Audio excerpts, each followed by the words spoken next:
yene sumbu tingandum program kunyu kone telling the rechu. It's a grand spectacular upmarket banquet dinner, grand dance and fashion show of the year under the distinguished Grand Chief patronage of Her Excellency the First Lady Madam Zainab Jammeh, Chief Guest of Honor Her Excellency the Vice President Aja Dr. Aissatou Njie Sedi on the 1st of June 2013 at the Penchemi Hall, Paradise Suite Hotel at 7:30 p.m.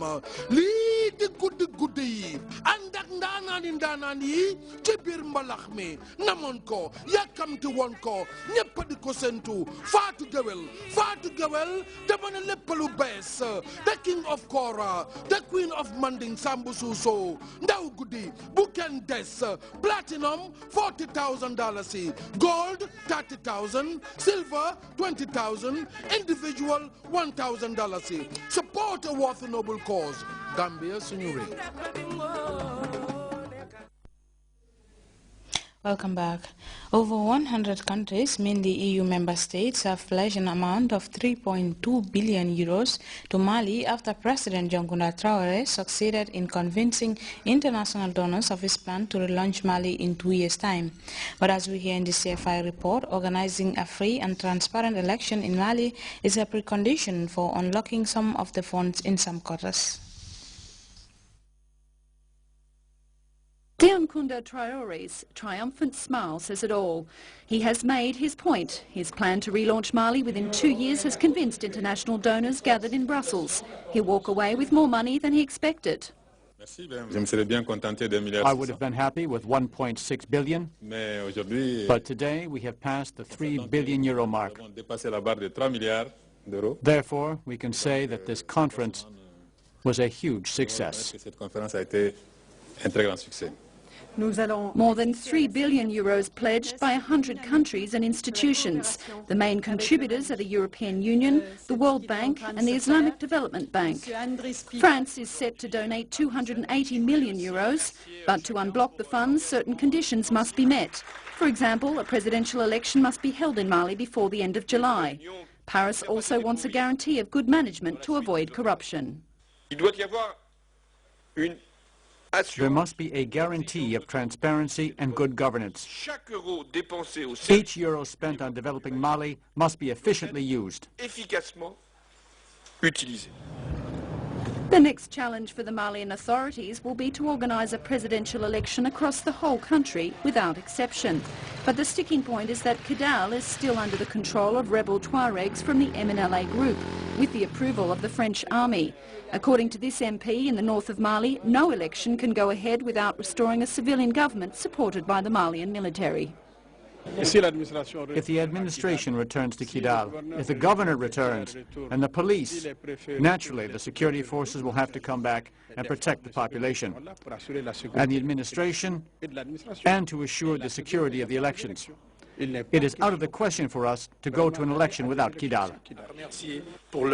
A vote without Kidal would be a huge failure, according to officials in Niger, a country also concerned by the Tuareg question.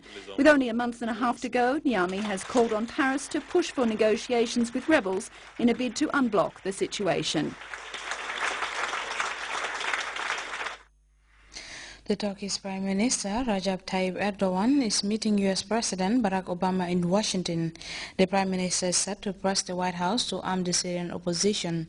Turkey and the United States have long been allies, but as Ben Widerman reports, this time Mr. Erdogan may face an upheaval battle. He's the strongman who catapulted Turkey to the pinnacle of regional leadership. Prime Minister Recep Tayyip Erdogan has overseen a booming economy, championed the Palestinian cause, backed revolts in Egypt and Libya. But in Syria, where he's been the most outspoken supporter of the bloody uprising, he seems to have miscalculated. I think pretty much everyone in the Turkish political administration, including Prime Minister Erdogan himself, thought the regime in Syria would collapse in the year 2012. This did not happen. Syrian President Bashar al-Assad has gradually lost control of territory over the last 2 years. He may be down, but he's by no means out. And according to Turkish officials, he's lashing out at his northern neighbor. Last Saturday, 2 car bombs killed almost 50 people in the town of Rehanli near the Syrian border. The Turkish government claims Syria was behind the bombings, but many Turks say the blasts were the unintended consequence of Erdogan's enthusiastic support for the Syrian rebels. Even before Saturday's bombings, Erdogan's forward policy on Syria was his Achilles heel. According to a recent opinion poll, only 28% of Turks support his involvement in what one analyst described to me as the Syrian quagmire. In Washington, Erdogan will have plenty to talk about, but he'll be speaking to an administration that, at least for now, favors giving peace talks a chance. The Prime Minister's objective will again be to try to pull the U.S. More into the conflict, if you will, to put more weight behind the Syrian opposition, and perhaps in the form of direct support and even direct arms support. Perhaps to entice Obama to wander into the quagmire, Erdogan is bringing a damning dossier to Washington. Erdogan is carrying some evidences or some information regarding the usage of chemical weapons by Syrian army against the opposition forces in this civil war or against civilian population. The strong man of Turkey may be needing a little help from his friends. Ben Wiedemann, CNN, Antakya, Turkey. Time now to take our second break. Stay tuned.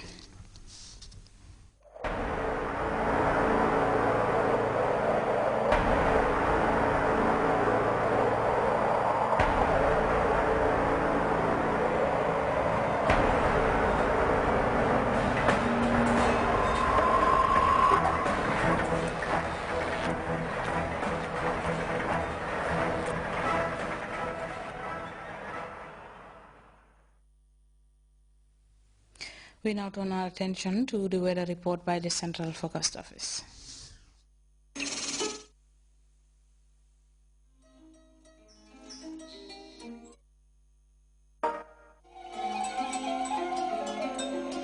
The source assures us of a continuous flow, and from there, everything follows. And for those of us who know what the River Gambia stands for, understanding its sustainability in all aspects of life is easily confirmed. The River Gambia provides nutritious delicacies as food, while it provides its wildlife a balanced ecosystem. This river, as a sanctuary, is committed to its inhabitants' needs without season. And as you travel along, all these values are replicated in one company, Elton. Just like the River Gambia, leads in its commitment to values that matter most. Elton, championing the vision for a new generation.